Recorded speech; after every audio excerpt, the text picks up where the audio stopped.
ሰላም ጤና ይስጥልን ክቡራን ተመልካቾቻችን፣ ለዜና ኢትዮጵያ ወዳዘጋጀንላችሁ ስፖርታዊ ዜናዎቻችን ተሻገርን። ሲንቄ ባንክ የስፖርት ዘገባ የክብር አጋራችን ነው። ከልብ እናመሰግናለን። በ2026 የዳይመንድ ሊግ 7ኛ መዳረሻ በኳታር ዶሃ ዛሬ ምሽት ይከናወናል። በውድድሩ ከ30 በላይ ኢትዮጵያን አትሌቶች በአራቱም የተለያየ ርቀቶች በሁለቱም ጾታ ለአሸናፊነት የሚጠበቁበት ውድድርም ይደረጋል። አዲስ ሸዋስ የዛሬውን የዳይመንድ ሊግ መርሃ ግብር እንደሚከተለው ቃኝቶታል። በቻይና ሻንጋይ አንድ ብሎ የተጀመረው የ2026 ዳይመንድ ሊግ 7ኛ መዳረሻውን በኳታር መዲና ዶሃ አድርጎ ዛሬ ማምሻውን ይካሄዳል። በኦሎምፒክና በዓለም ሻምፒዮና የሜዳሊያ ባለቤቶችን ጨምሮ የክብረ ወሰን ባለድሎች በሚሳተፉበት በዚህ ታላቅ መድረክ ከ30 በላይ ኢትዮጵያውያን አትሌቶች በአራት ርቀቶች ለአሸናፊነት ይፎካከራሉ።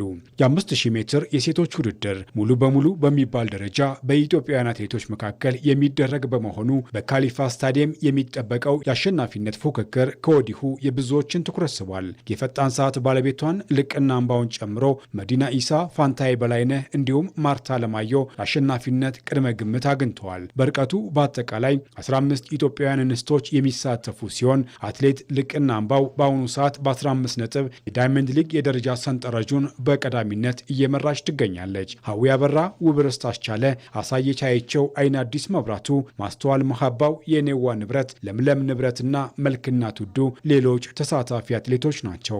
በተመሳሳይ በሴቶች 1500 ሜትር 6 ኢትዮጵያውያን አትሌቶች የሚወዳደሩ ሲሆን በቅርቡ በስቶክሆልም ዳይመንድ ሊግ ያሸነፈችው ብርቄ ሀየሎም በዛሬው የዶሃ ውድድርም ቀዳሚ ግምት የተሰጣት አትሌት ሆናለች። አትሌት ብርቄ ሀየሎም በአውስትራሊያዊቷ ካልድዌል አቤይ በ1 ነጥብ ተበልጣ በ15 ነጥቦች ርቀቱን እየመራች ትገኛለች። ሳሮን በርሄ፣ አስቴር አረሬ፣ ሀረጋዌን ካልአዩ፣ ወርቅነሽ መሰልና ሳምራዊት ሙሉጌታ ሌሎች ውድድሩን ጠንካራ ያደርጉታል ተብሎ የሚጠበቁ አትሌቶች ናቸው። ብርቱ ፍክክር ይደረግበታል ተብሎ በሚጠበቀው የሴቶች 800 ሜትር ደግሞ የዓለም የቤቶች ሻምፒዮኗ ጽጌ ድጉማ ለአሸናፊነት ትሮጣለች። አትሌት ጽጌ በ800 ሜትር 7 ነጥቦችን የሰበሰበች ሲሆን ያላትን የዳይመንድ ሊግ ውጤቷን ለማሳደግ በዶሃ የምትካፈል ይሆናል።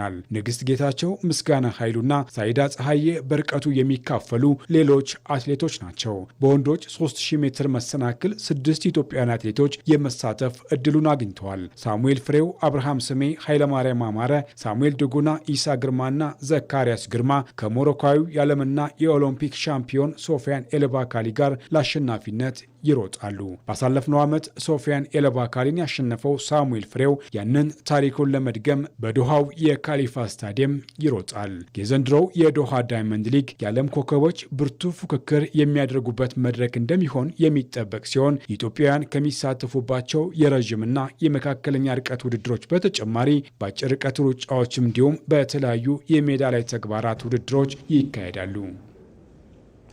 የሲቢኤ ኢትዮጵያ ፕሪሚየር ሊግ የ36ኛ ሳምንት መርሃ ግብሮች ነገ መደረግ ሲጀምሩ 10 ሰዓት ላይ የሚደረገው የሲዳማ ቡናና የነጌሌ አርሲ ጨዋታ ትኩረትን አግኝቷል። በዚህ ጨዋታ ማሸነፍና ነጥብ መጋራት ሲዳማ ቡና ሻምፒዮን ያደርገዋል። ነጌሌ አርሲ ይህን ጨዋታ ማሸነፍ የሚችል ከሆነ ደግሞ መርሃ ግብሩ ወደ 37ኛው ሳምንት የሚሸጋገርበትን መንገድም ይዘረጋል። የሊጉን የ36ኛ ሳምንት መርሃ ግብሮች በተመለከተ አብርሃም አድማሱ ተጨማሪ ዘገባ አለው። በኢትዮጵያ ፕሪሚየር ሊግ የ2018 የውድድር ዘመን ማን ሻምፒዮን ይሆናል የሚለውን የሚወስን ጨዋታ ነው። ሲዳማ ቡና ከነጌሌ አርሲ ነገ ቀን 10 ሰዓት ሲል በአዲስ አበባ ስቴዲየም የሚደረገው መርሃ ግብር ሁለት አስደናቂ የውድድር ዘመን ያሳለፉ ቡድኖች የሚገናኙበት ይህ ጨዋታ ለሲዳማ ቡና ያለፉት ዓመታት ተከታታይ ጥረቶችን በአስደናቂ ውጤት ለማገባደድ ከጨዋታው 1 ነጥብ ፍለጋ ወደ ሜዳ ይገባል። በሊጉ ከፍተኛ ውጤቱ 3ኛ ደረጃ ሆኖ ማጠናቀቅ የነበረው ሲዳማ ቡና በአሰልጣኝ ያሬድ ገመቹ እየተመራ በውድድር ዓመቱ ከሊጉ ካደረጋቸው 35 ጨዋታዎች 18ቱን በድል ተወጥቷል። ይህም ከተጋጣሚው ነጌሌ አርሲ በ4 ጨዋታዎች ይልቃል። 10 ጨዋታ ነጥብ የተጋራ ሲሆን ነጌሌ በአንጻሩ በ14 ጨዋታዎች ነጥብ ጥሎ ወጥቷል። ሁለቱ ቡድኖች እኩል በሊጉ 7 ጨዋታዎችንም ተሸንፈዋል። በተለይም የሊጉ መሪ ሲዳማ ቡና ከፍተኛ ጥንካሬው የመከላከል አቅሙ ሲሆን የሊጉን ዋንጫ ከዚህ ቀደም ማሸነፍ በቻሉት ያሬድ ባየና ደሳ ድሙ እየተመራ ደግፍ ያለሙ አስቻለው ሙሴና ፍራውል መንግስቱን በመያዝም የድል ጉዞ ላይ ትልቅ ልዩነት መፍጠር ችሏል። 21 ግቦች ብቻ የተቆጠሩበት ይህ ተከላካይ ክፍል በሊጉ ዝቅተኛ ግብ ያስተናገደው የኋላ መስመርም ሆኗል። በመከላከል ረገድም ከከፍተኛ ሊጉ ባደገበት ዓመት ዓመት በአሰልጣኝ ቱሉ ደስታ እየተመራ ሳይጠበቅ በዋንጫው ፉክክር ውስጥ ራሱን ያስቀመጠው ነጌሌ አርሲም ቢሆን ባደረጋቸው 35 ጨዋታዎች 26 ግቦች ብቻ ማስተናገዱ በሮቦት ሶላሎ የሚመራውን የቡድኑን የመከላከል ጥንካሬ በሚገባ ያሳያል። ይህ የውድድር ዘመኑ የሁለቱ ቡድኖች የመከላከል ጥንካሬ በትክክልም አንድ ቡድን የሊግ ዋንጫን ለማሸነፍ በሚያደርገው ጥረት ውስጥ ዋጋው ምን ያህል ከፍ ያለ እንደነበር ያመላክታል። ያሬድ ባዬ ከሲዳማ ቡና፣ ሮቦት ሶላሎ ከነጌሌ በምርጥ ተጫዋቾች ውስጥም መካተታቸው ይበልጥም ማረጋገጫ ሆኖ ይቀመጣል። ሲዳማ ቡና 41፣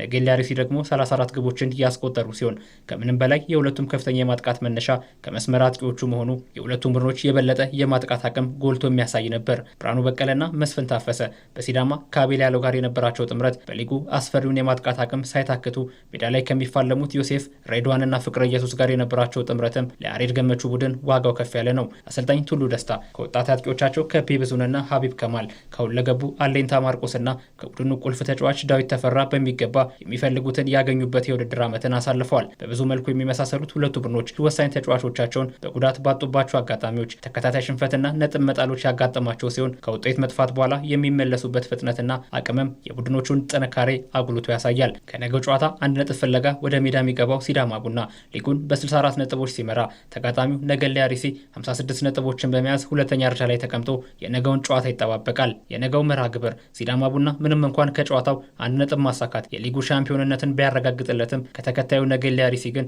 እጅግ በጣም ከባድ ፈተና የሚጠብቀው ሲሆን ጨዋታው በበርካታ ደጋፊዎች ታጅቦ እንደሚደረግም ይጠበቃል። ነገ በሊጉ ሌሎች መርሃ ግብሮች የሚደረጉ ሲሆን ለሳምንታት ከድል የራቀው ኢትዮጵያ ቡና ከኢትዮጵያ ንግድ ባንክ ቀን 7 ሰዓት በአዲስ አበባ ስቴዲየም እንዲሁም የመውረድ ስጋት የተጋረጠበት ድሬዳዋ ከተማ ከሸገር ከተማ በአዳማ ሳይንስና ቴክኖሎጂ ዩኒቨርሲቲ የመጫወቻ ሜዳ ላይ የሚያደርጓቸው ጨዋታዎችም ተጠቃሽ ናቸው።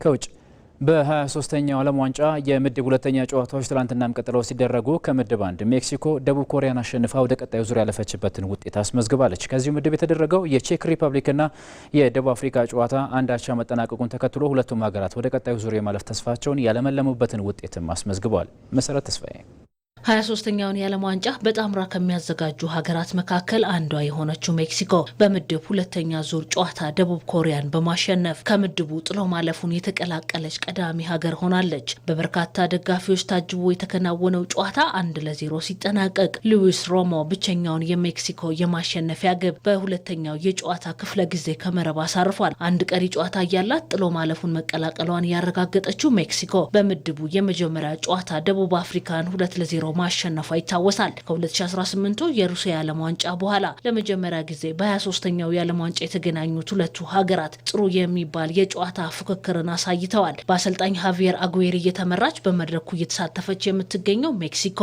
በሁለቱ የምድብ ጨዋታዎች በሜዳዋና በደጋፊዋ ፊት መጫወቷ ከፍተኛ የስነ ልቦና ጥንካሬን አላብሷታል። ከዚህ ቀደም በሁለት የዓለም ዋንጫዎች ላይ ሜክሲኮን የመሩት አሰልጣኙ ለሶስተኛ ጊዜ ሜክሲኮን በሚመሩበት መድረክ ይዘውት የገቡ 4-3-3 የጨዋታ መንገድ ለድል እያበቃቸው ይገኛል። በተከላካይ ክፍል ልምድ ያላቸውንና ወጣት ተጫዋቾችን አጣምረው የሚጠቀሙት አሰልጣኙ የተከላካይ ጥምረታቸው ለደቡብ ኮሪያ አጥቂዎች ክፍተትን ያልሰጠ ሆኗል። በዚህም በትላንቱ ጨዋታ የደቡብ ኮሪያ አጥቂዎች በቀላሉ ወደ ግብ ክልላቸው እንዳይደርሱ በማድረግ መረባቸውን ሳያስደፍሩ ወጥተዋል። በመስበር በኩል የሚደረጉ ፈጣን የማጥቃት እንቅስቃሴዎችን መነሻ በማድረግ ሲጫወቱ የነበሩት ሜክሲኮዎች የደቡብ ኮሪያው ግብ ጠባቂ ጉይኪም የሰራውን ጥፋት ተጠቅመው ወሳኟን የድል ግብ አግኝተዋል። እስከ ጨዋታው መጠናቀቂያ ድረስ አንድም ኢላማውን የጠበቀ የግብ ሙከራ ማድረግ ያልቻለው የደቡብ ኮሪያ የአጥቂ ክፍል ባለቀ ሰዓት 2 ኢላማቸውን የጠበቁ የግብ እድሎችን መፍጠር ቢችሉም ኳስና መረብን ባለማገናኘታቸው ከሽንፈት አልዳኑም። ሜክሲኮ ምድቡን በ6 ነጥብ እየመራች በዓለም ዋንጫ 32ቱን የተቀላቀለች ሀገር ስትሆን በጥሎ ማለፉ ከሌላ ምድብ ምርጥ ሶስተኛ ሆኖ የሚያጠናቅቅን ሀገር ትገጥማለች። ደቡብ ኮሪያ በ3 ነጥብ ሁለተኛ ደረጃ ላይ ስትቀመጥ ወደ ጥሎ ማለፉ በቀጥታ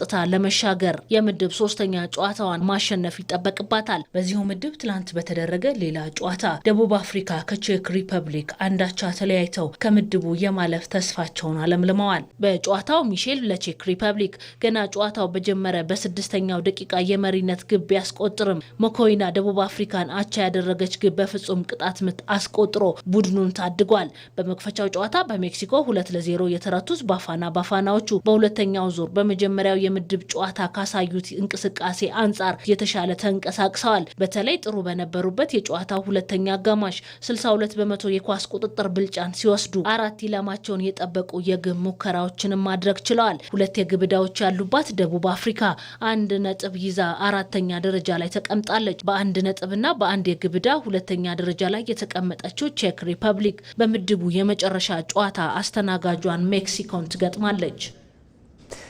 ክቡራን ተመልካቾቻችን ከምድብ 2 ትላንትና በተደረጉ ጨዋታዎች ካናዳ ኳታርን 6-0 በሆነ ሰፊ ውጤት አሸንፋለች። ከዚህ ምድብ የተደረገው ሌላኛው ጨዋታ ስዊዘርላንድ ቦስኒያ ሄርዞጎቪናን 4-1 በሆነ ሰፊ ውጤትም ያሸነፈችበትን ውጤት አስመዝግባለች። የዓለም ዋንጫ የምድብ ጨዋታዎች ዛሬም ቀጥለው ሲደረጉ ከምድብ 3 እና 4 የሚጠበቁ ትላልቅ መርሃ ግብሮች ይደረጋሉ። አዘጋጇ አሜሪካ አውስትራሊያን የምታስተናግድበት ጨዋታ ትኩረትን አግኝቷል። የ5 ጊዜ የዓለም ዋንጫ ሻምፒዮኗ ብራዚልም ሃይቲን የምትገጥምበትና ስኮትላንድ ከሞሮኮ የሚገናኙባቸው መርሃ ግብሮችም ይጠበቃሉ። እሱ ባለ ተሸመ የ26ቱ ዓለም ዋንጫ የምድብ 3 እና 4 ወሳኝ የምድብ ሁለተኛ ጨዋታዎች ዛሬም ቀጥሎ ይደረጋሉ። የምድብ 4 መሪዎች አሜሪካና አውስትራሊያ የምድቡ መሪ ለመሆን የሚያደርጉት ፍልሚያ፣ በምድብ 3 ብራዚል ከሄይቲ እንዲሁም ሞሮኮ ከስኮትላንድ የሚያደርጉት ጨዋታ ትኩረትን ስቧል። የመጀመሪያ ጨዋታቸውን በድል የጀመሩት አሜሪካና አውስትራሊያ በሲያትል የምድብ መሪነቱን ለመጨበጥ ምሽት 4 ሰዓት ላይ ይፋለማሉ። ፍሎሪያን ቫሉጋን 2 ግቦችን ባስቆጠረበት ጨዋታ አሜሪካ በመክፈቻው ፓራጓይን 4-1 በሆነ ሰፊ ግብ ልዩነት ማሸነፏን ተከትሎ መነቃቃት ላይ ትገኛለች። አሰልጣኝ ማውሪሲዮ ፖቼቲኖ ኮከባቸው ክርስቲያን ፑልሲች ከጉልበት ጉዳት አገግመው ለዚህ ጨዋታ ብቁ ይሆናል ብሎ ተስፋ ያደርጋሉ። አውስትራሊያ ቱርኪን 2-0 በማሸነፍ በመጀመሪያው ዙር የምድብ ጨዋታዋ አስገራሚ ውጤት አስመዝግባለች። በጨዋታው ለአውስትራሊያ ግቦችን ያስቆጠሩት ኔስትሮ ኢራንኩንዳና ኮነር ሜትካፌ ዛሬም ለአሜሪካ ፈተና ይሆናሉ ተብሎ ይጠበቃል። አሸናፊው ቡድን በቀጥታ ወደ ጥሎ ማለፍ ለመሻገር ትልቅ እድል ያገኛል። በዚሁ ምድብ ቱርኪ እና ፓራጓይ በውድድሩ ለመቆየት በሳንታ ክላራ የሞት ሽረት ጨዋታቸውን ንጋት 12 ሰዓት ላይ ያደርጋሉ። ሁለቱም ቡድኖች በውድድሩ የመጀመሪያ ነጥብ ፍለጋቸውን ወደ ሜዳ የሚገቡ ይሆናል። ቱርኪ አርዳ ጉለርና ሃካን ቻላኖግሉ፣ ፓራጓይ ደግሞ ጁሊዮ ኢንሲሶና ሚጌል አልሚሮን የመሳሰሉ ኳክብትን በስብስባቸው ይዘዋል። በምድብ 3 በመክፈቻ ጨዋታ ከሞሮኮ ጋር 1-1 የተለያየችው የ5 ጊዜ ሻምፒዮና ብራዚል የመጀመሪያ ድሏን ለማግኘት በፊላደልፊያ ሌሊት 9 ሰዓት ከ30 ላይ ከረዥም ጊዜ በኋላ ወደ ዓለም ዋንጫው ከተመለሰችው ከሄይቲ ጋር ትጫወታለች። የአሰልጣኝ ካርሎ አንቸሎቲው ብራዚል በቬኒሲየስ ጁኒየር፣ ራፊኛና ማቴዎስ ኩኛ የሚመራውን የፊት መስመር ይዞ ሄይቲ ላይ በርካታ ግቦችን ያስቆጥራል ተብሎ ይጠበቃል። ኔማር አሁንም በሙሉ አካል ብቃቱ ላይ አለመገኘቱን ተከትሎ ለጨዋታው እንደማይደርስ እርግጥ ሆኗል። በስኮትላንድ 1-0 በሆነ ጠባብ ውጤት የተሸነፈችው ሄይቲ በውድድሩ ትልቅ ታሪክ ካለው ቡድን ጋር በምታደርገው ጨዋታ በግብ ጠባቂዋ ጆኒ ፕላሲዴ ላይ ተስፋ አድርጋለች። በዚሁ ምድብ በውድድሩ ብዙ የተጠበቀችውን ብራዚልን የፈተነችው ሞሮኮ ሌሊት 7 ሰዓት ላይ በስብስቧ እና አንዲ ሮበርትሰን እና ስኮት ማክቶምናይን የመሳሰሉ ተጫዋቾችን የያዘችውን ስኮትላንድን ትገጥማለች። በመጨረሻም የ2026-27 የውድድር ዘመን የእንግሊዝ ፕሪሚየር ሊግ መርሃ ግብር ይፋ ተደርጓል። ይፋ በሆነው መርሃ ግብር መሰረትም አዲሱ የውድድር ዘመን በፈረንጆቹ ነሐሴ 21 በዕለተ አርብ 2026 እንደሚከናወን ተገልጿል። ተጫዋቾች ከ2026 ዓለም ዋንጫ በኋላ በቂ የረፍትና የማገገሚያ ጊዜ እንዲያገኙ ሲባል መርሃ ግብሩ ካለፉት ዓመታት የ1 ሳምንት ጊዜ እንዲገፋበትም ተደርጓል። በዚህ መሰረት በመክፈቻው ጨዋታ የወቅቱ የፕሪሚየር ሊጉ ሻምፒዮን አርሰናል ከአዲስ አዳጊ ኮቨንትሪ ሲቲ ጋር ይገናኛል።